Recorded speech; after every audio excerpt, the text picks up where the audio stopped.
Good morning students. आज हम लोग पढ़ने जा रहे हैं डेफिनाइट इंटीग्रल। आज हम लोग का डेफिनाइट इंटीग्रल का पहला क्लास है। तो इसमें सबसे पहले जो हम लोग को जानना होगा वो है fundamental theorem of calculus. Fundamental theorem of calculus. तो इस थ्योरम का स्टेटमेंट कुछ इस तरीके से है।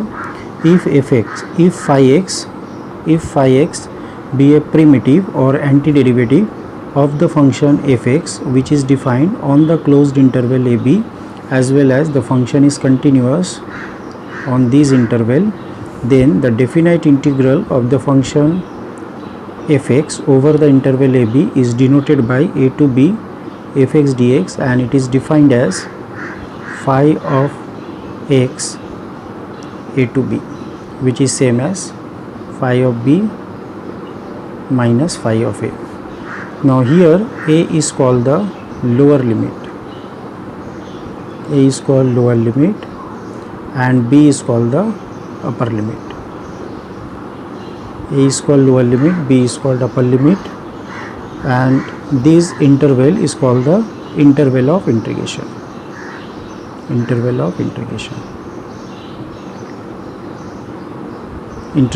integrations.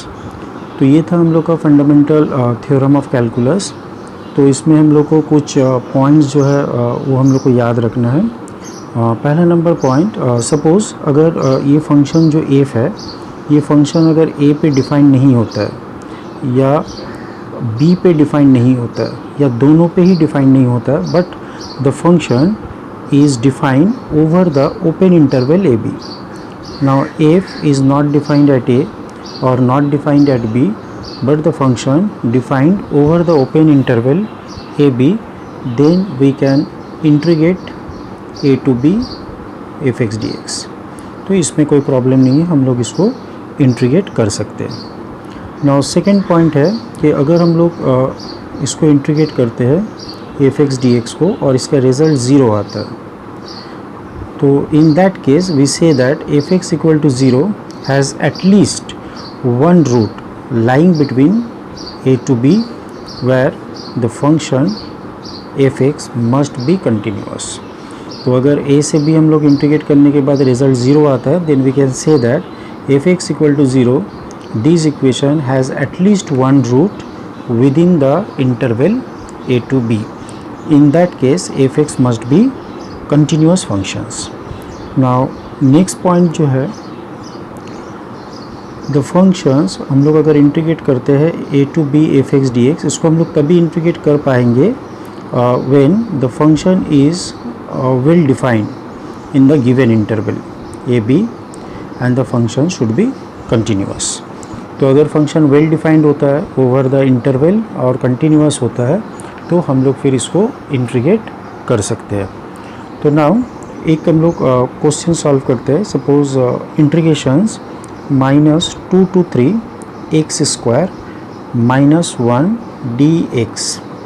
तो अब सबसे पहले देखते हैं ये जो फंक्शन है root over x square -1 dx, ये फंक्शन डिफाइंड कब होगा? ये फंक्शन तब डिफाइंड होगा अगर हम लोग इसका ये देख लेते हैं ये फंक्शंस का डिफाइंड होने का कंडीशंस क्या है। तो X square -1 should be greater equal to zero, otherwise complex number आ जाएगा।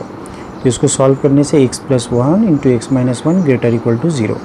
तो that means when x is less than -1 and when x is more than 1, in that case function is defined. तो ये दो interval ऐसा है जहाँ पर फंक्शन आपको डिफाइंड है। लेकिन अगर आप ये क्वेश्चंस देखोगे, आपको इंटीग्रेट करने दिया है -2 से 3 तक, तो आपको इंटीग्रेट करना है -2 से 3 तक। तो इसके बीच में आप लेस देन अगर -1 होता है तो आप इस फंक्शन को जो है इंटीग्रेट कर सकते हो। और ये फंक्शन डिफाइंड है कि जब x का वैल्यू जो है मोर देन 1 होगा तब भी ये डिफाइंड है। लेकिन प्रॉब्लम है कि ये फंक्शन इस इंटरवल में डिफाइंड नहीं है, नॉट डिफाइंड। तो as a result we can not integrate this function. तो ये फंक्शन फिर इंटीग्रेबल नहीं होगा, इसको हम लोग इंटीग्रेट नहीं कर सकते। नाउ नेक्स्ट एक रिज़ल्ट है वो हम लोग को याद रखना है। कि हम लोग के पास ये जो 5x है ये असल में प्रिमिटिव है, ये प्रिमिटिव किसका है, एफ फंक्शन, जिस फंक्शंस को हम लोग इंटीग्रेट करना चाह रहे हैं, तो ये उसका प्रिमिटिव है। अगर ऐसा हो कि प्रिमिटिव जो 5x है वो अपर लिमिट या लोअर लिमिट पे डिफाइन नहीं है, तो इन दैट केस क्या होगा। तो अगर हम लोग इसको इंटीग्रेट करते हैं a to b f(x) dx, तो this can be written age limit. अगर सपोज़ ये प्रिमिटिव जो है b पॉइंट पे अनडिफाइंड है या फिर b पॉइंट पे डिसकंटिन्यूअस है, तो in that case we can write x tends to b minus 5 and lower limit पे कोई भी प्रॉब्लम नहीं है, तो 5 तो we write when this equations, when we can write this result when we confirm that 5x is not defined. 5x is not defined at x is equal to b, or 5x is discontinuous at 5x is discontinuous at x is equal to b. Similarly अगर आप लिखते हो a to b f(x) dx which is equal to 5 of b minus limit x tends to a plus 5 of x, तो ये आप तभी लिख सकते हो जब आप ये जानते हो कि 5x जो है वो डिफाइन नहीं है या फिर वो डिसकंटिन्यूअस है कौन सा पॉइंट पे, x is equal to a point पे। अगर x is equal to a point पे 5x जो है वो प्रिमिटिव अगर डिसकंटिन्यूअस होता है या फिर नॉट डिफाइंड होता है, तो उस टाइम में हम लोग को limit x tends to a plus 5x लेना होगा। नाउ इसको रिज़ल्ट को समझने के लिए हम लोग एक एग्जांपल को कंसीडर करते हैं। Okay, now take one example. Now consider this question number 2। Question is 0 to 1 we have to integrate log of x base e dx. तो now since log is present we have to use the by parts, और यहाँ पर log x जो है ये हम लोग का फर्स्ट फंक्शन हो जाएगा, सेकेंड फंक्शन कुछ भी नहीं है, तो we consider 1 is our second function. तो now according to the ILATE rule log जो है वो बाहर आ जाएगा, और इसका अगर हम लोग इंटीग्रेशन करते हैं 1 का तो x आएगा, तो इसका लिमिट हम लोग को लेना है 0 से 1।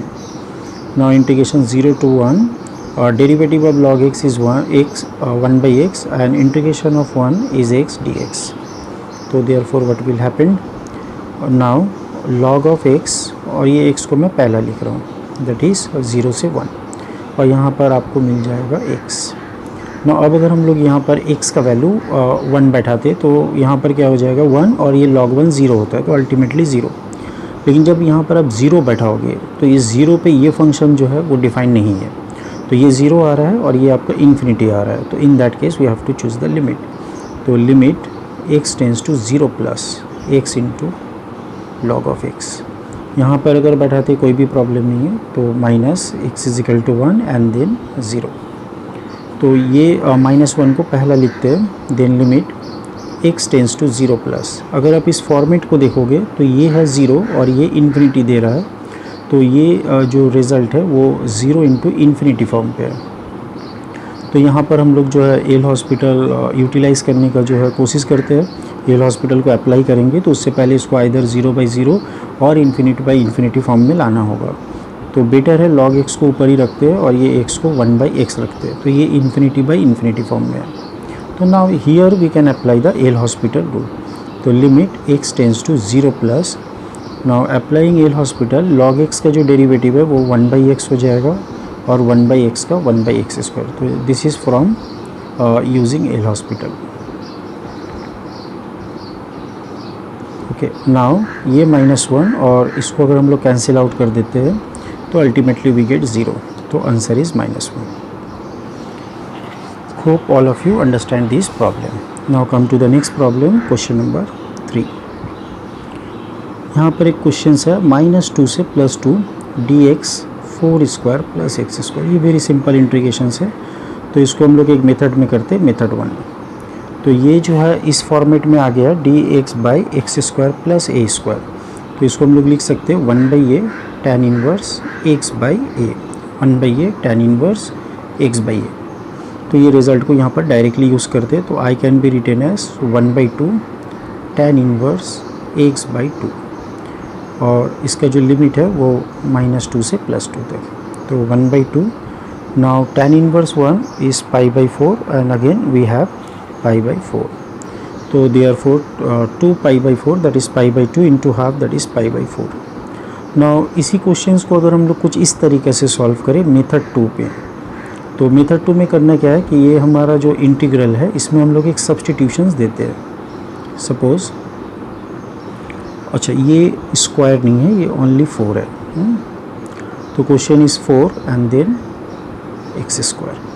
तो यहाँ पर एक सब्स्टिट्यूशन देते हैं, put x is equal to 1/t, तो therefore we can write dx is equal to 1/t square then dt।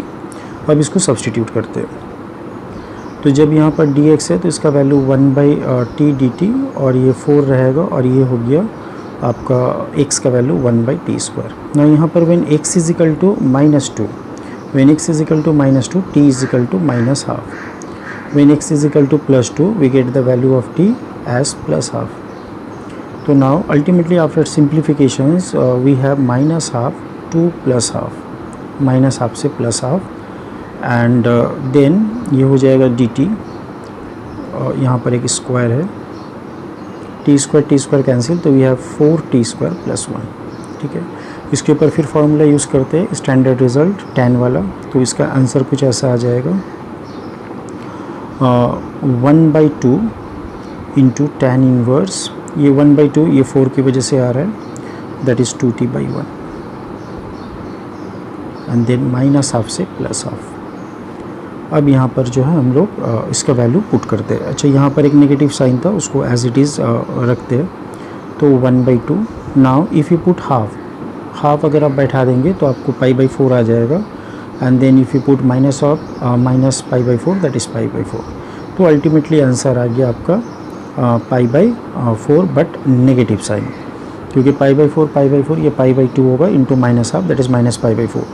अच्छा यहाँ पर आप देखो कि यहाँ पर हम लोग जब मेथड 1 में सॉल्व किए तो आंसर आया आपका π/4, मेथड 2 में जब सॉल्व किए -π/4। तो अब इसका जो है एक्सप्लेनेशंस क्या होगा, कौन सा मेथड करेक्ट है और कौन सा रॉन्ग है। तो सबसे पहले हम लोग एक चीज़ देखते हैं, इसको दो तरीके से हम लोग इसका रिज़ल्ट को एक्सप्लेन कर सकते हैं। सबसे पहले जो आपको क्वेश्चन दिया गया है -2 से +2 dx/4 + x², तो ये आप कंफर्म हो कि for all x belongs to -2 से +2, ये x जो है इस रेंज के अंदर है, और यहाँ पर 1/4 + x², ये क्वांटिटी पॉजिटिव है। तो एक पॉजिटिव क्वांटिटी का डेफिनाइट इंटीग्रल कभी भी नेगेटिव नहीं हो सकता। तो एक लॉजिक है कि आपके पास जो फंक्शंस है वो पॉजिटिव फंक्शंस था for all x belonging to the given interval, और ये पॉजिटिव फंक्शंस को अगर हम लोग डेफिनाइट इंटीग्रेशंस लेते हैं तो ये जो रिज़ल्ट कभी भी नेगेटिव नहीं आएगा। ओके, नाउ अब क्वेश्चन से कि ये तो आपने पता कर लिया कि ये आंसर रॉन्ग है, ये करेक्ट है। अब एक क्वेश्चन हुआ कि ये रॉन्ग आंसर आया किस वजह से, इसमें क्या प्रॉब्लम है। तो इस टाइप के जो प्रॉब्लम्स अगर एग्ज़ाम में भूल होता है उसको हम लोग कैसे अवॉइड कर सकते हैं। तो सबसे पहले देखो ये मेथड 2 जो इनकरेक्ट है, इसका रीज़न क्या है। इस मेथड में हम लोग सब्स्टिट्यूशन दे रहे हैं x is equal to 1/t, ठीक है, और t को जो है हम लोग जब वैल्यू फाइंड आउट कर रहे हैं, x का वैल्यू 2 होने से t का वैल्यू 1/2 और x का वैल्यू -2 होने से t का वैल्यू -1/2। तो इसका मतलब t का जो वैल्यू है वो बिलोंग कर रहा है -12 से +12, ठीक है। अब इस रेंज के अंदर में देखो एक पॉइंट जो है 0 भी है, और इस 0 पॉइंट पे जो 1/t जो फंक्शंस है, ये फंक्शन जो है वो डिसकंटिन्यूअस हो जाएगा। क्यों, अगर आप लोगे limit t tense to 0 + 1/t तो आपको मिलेंगे पॉजिटिव इन्फिनिटी। अगर आप लोगे limit t tense to 0 - 1/t तो यू गेट -इन्फिनिटी। तो यहाँ पर पता चला जो आप सब्स्टिट्यूशन दे रहे हो वो जो फंक्शन है वो डिसकंटिन्यूअस है, और डिसकंटिन्यूअस कौन सा पॉइंट में हो रहा है, गिवन इंटरवल में। जिसमें वो टी लाई कर रहा है उसी में से एक पॉइंट में वो डिसकंटिन्यूअस हो रहा है। तो ये डिसकंटिन्यूअस होने की वजह से ये जो हम लोग सब्स्टिट्यूशन अप्लाई किए ये सब्स्टिट्यूशन ही रॉन्ग हो गया। तो इससे आपको एक चीज़ पता चला कि आप जब भी डेफिनाइट इंटीग्रेशंस के सम्स करोगे तो आप जो भी सब्स्टिट्यूशंस अप्लाई कर रहे हो that substitution must be continuous with in the given interval. जो भी उसका इंटरवल होगा वो इंटरवल में उसको कंटिन्यूअस होना होगा। तो substitution must be continuous in the interval of the integration, otherwise आपका जो है आंसर रॉन्ग आएगा। तो आज हम लोग का ये पहला क्लास था। तो डियर स्टूडेंट्स, आपको ये मेरा क्लास कैसा लगा आप लोग मुझे कमेंट में लिखिए, और मेरे वीडियो को ज़्यादा से ज़्यादा आप शेयर करिए, लाइक कीजिए, अपने दोस्तों को बताइए, मेरे चैनल को सब्सक्राइब कीजिए। आपके पास कोई पर्टिकुलर प्रॉब्लम्स है, किसी टॉपिक में आपको डाउट्स है तो प्लीज़ मुझे लिखिए आप कमेंट सेक्शन में, मुझे बताइए। मैं एज सून एज़ पॉसिबल उसके ऊपर वीडियो बना के आप लोग को जो है अपलोड कर दूंगा, और आप लोग उसको देख के अपने प्रॉब्लम को सॉल्व कर सकते हो। और इसके बाद हम लोग जब नेक्स्ट क्लास में इंडेफिनाइट इंटीग्रल के करेंगे तो कुछ और भी प्रॉब्लम सॉल्व करेंगे, एंड देन धीरे धीरे we proceed to the properties of definite integral. तो in this way we are going to complete our definite integral part. Have a nice day.